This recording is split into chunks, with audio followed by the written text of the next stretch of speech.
Yung TV, pinasahan ng bola, titira sa tres, buhong kapos. Ayan, umulit pa sa kabilang court naman, buhong tungkab naman. Tapos eto, uy, may step back pa oh, tignan mo. Kapos na naman. Tapos tira ulit oh, tungkab na naman.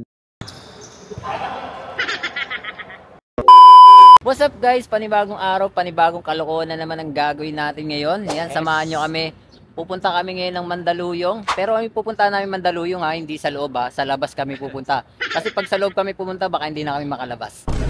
So yan, pupunta kami ngayon ng Mandaluyong. May nag-invite kasi sa amin maglaro ng basketball. Magkakalat kami dun. Kaya yun, samahan nyo kami. Let's go!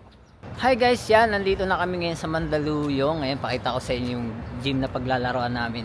Dito pala yan sa ano, sa Gatorade no. Gatorade no. Nakalagay diyan Gatorade lang dito. Gatorade Soups, no. Gatorade, no. Gatorade Hoop Center. Yan, kasama ko yung pinakamalupit kong kapatid. Yan no.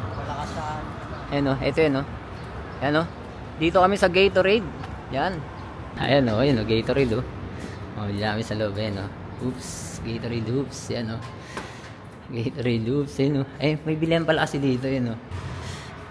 Gatorade, di ba? Ayan, nasa ito na yung loob ng gym. Oh, yun yung loob ng gym, oh. Ayan, oh. Di ba? Ayan. Ganda, di ba? Oh. Ayan. So, yun guys, samahan nyo kami magkakalat kami dito ngayon. Peace.